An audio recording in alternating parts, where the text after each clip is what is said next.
Bonjour, cette vidéo constitue la vidéo de présentation du TP Comment réaliser l'étude statistique d'une mesure, un TP proposé au sein du BTS Technique physique pour l'industrie de laboratoire du lycée Grandmont de Tours.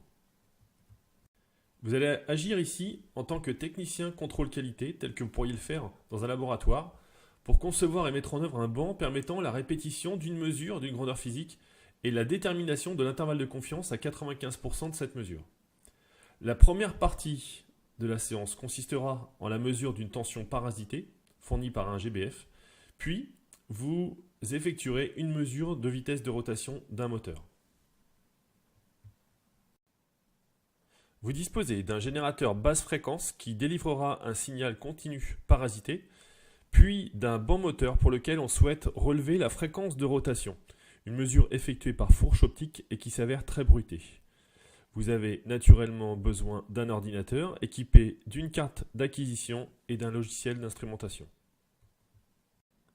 Les documents mis à votre disposition sont pour le premier document la table de student qui précise les coefficients de student afin de déterminer l'intervalle de confiance de la mesure à 95 ou à 99%.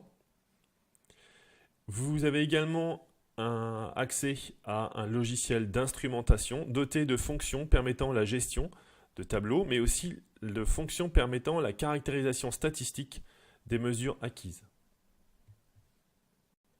Lors de cette séance, vous aurez à proposer un programme effectuant grand N mesures consécutives d'une même grandeur, puis d'afficher les moments statistiques de ces mesures, ainsi que l'intervalle de confiance à 95%, appliquer ce process à la mesure d'une vitesse d'un banc moteur, et enfin, comme à chaque TP, rédiger un compte-rendu synthétisant l'ensemble de vos travaux.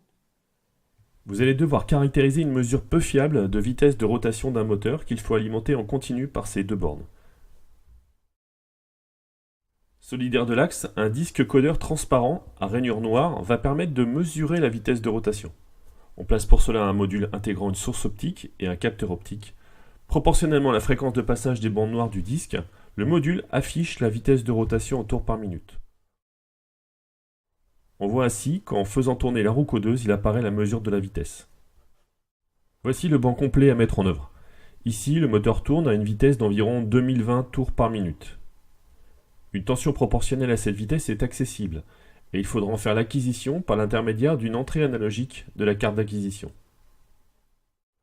Sur l'interface du programme à créer devra s'afficher dans un graphe l'ensemble des mesures. Également, l'histogramme des mesures, c'est-à-dire la répartition de ces points. Sera affichée la valeur moyenne de la mesure ainsi que l'intervalle de confiance à 95%.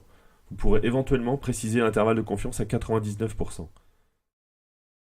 L'utilisateur pourra fixer comme il le souhaite le nombre de mesures à réaliser. Par exemple, ici en passant de 1000 points à 100 points de mesure. De plus, vous vérifierez que le banc suive bien les variations de vitesse du moteur à courant continu.